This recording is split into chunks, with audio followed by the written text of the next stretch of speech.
Shavua Tov, Rabotai, Gutavach. Mishnah Yomi is continuing in Shabbat in the 6th parak, Mishnah Dalit, about items that people cannot go out with into the Shut Rabim, to the public domain on Shabbos. Lo Yetze Ha'ish, a man may not go out. Lo B'Saif, not holding a sword.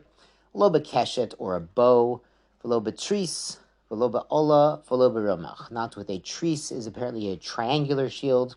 An ola could be a circular shield, and some people explain it as sort of a club with a big head or a mace, something of this nature, and not with a romach. A romach is a spear.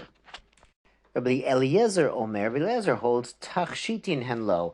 These weapons are actually considered ornamental or decorations. Now, that might sound a little strange, but we can understand that a man might have a sword or a weapon on his belt as a sign of, power, or a sign of capability.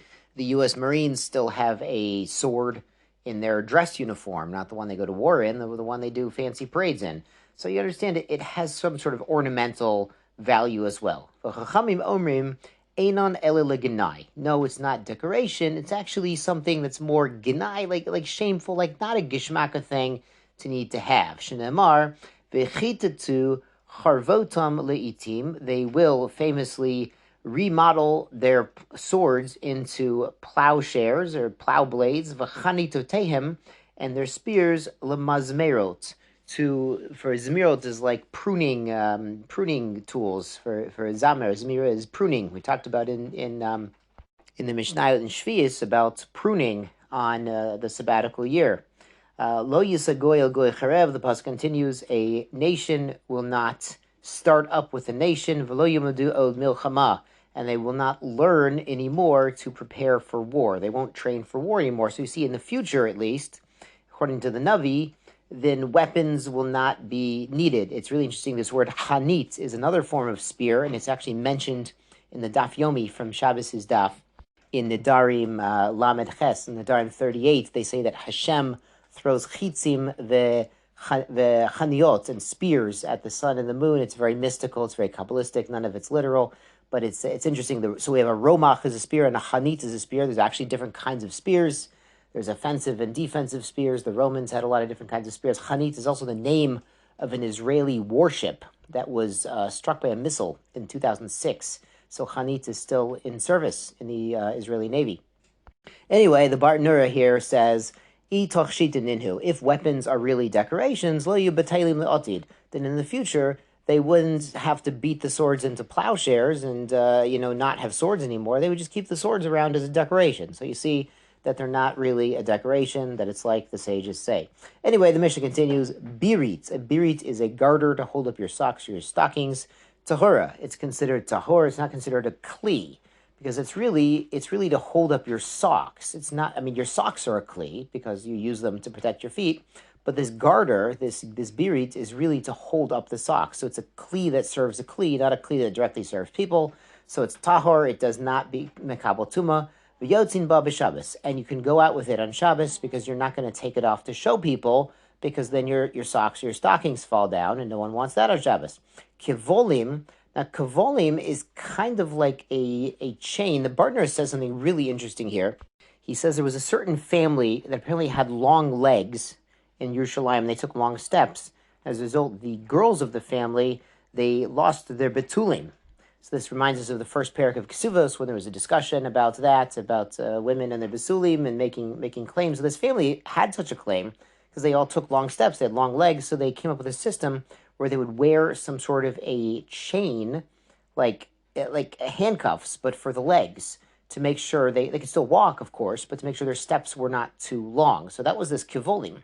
So tameim, this is tamei because it's a kli that serves people. Ein yotzin ben b'Shabbos, and you can't go out with it on Shabbos because the chain apparently they would make out of gold. So this was a very rich family with long legs. So they had these chains made out of gold for their legs, as sort of a medical necessity to help them with that condition. And they might show people the gold chain, say, hey, here, take a look at this. Isn't this cool? Isn't this neat? Something new. Don't see that every day. And so they might take it off and show their friend Rosh Hashanah, so they can't wear it out on Shabbos. On to Mishnah Hay. Yotza Isha, a woman may go out, bechute se'ar, with threads of hair, bein mishalah, whether that's her own hair, bein mishal chaverta, or her friend's hair, as in another woman's hair, bein mishal bahemer, even animal hair. The Barner says she braids these into her own hair to make it look like she has more hair, or they're fastened tight, so they become sort of part of her hair. So you might recall from Mishnah Aleph in this parak, we said she can't go out with strings in her hair, strings of linen or wool or straps or something in her hair, because that's also a chatzitza for the mikvah. So she might be tovelis in the mikvah, and then she has to untie everything first, take all the strings out first, and then carry them home. So it's not a problem here, Bartner explains, because the hair does not block the mikvah water. So even if she has another woman's hair braided into her own hair, as long as it's not too tight, as long as it's not knotted, apparently she'd be brushing it out before, and figuring it out how it's not going to be knotted, then it would not be a chatzitza, it would not be a problem in mikvah, so we're not worried she's going to carry it home. And the Mishnah continues, uvatotefet, and the headband, uvasanbutin, and the dangly bangles that come off the headband to decorate that, bizman shehen tefurin. We saw earlier, if they're not sewn on, tefurin is sewn on, then she can't go out with it because they're removable, and she could take off the decorations and show people. Bekavul pe'anochrit lechatzer. She would go out with, the kavul is like a head cap, that she would wear under the sheitel, under a hat, or pe'anochrit is literally a sheitel.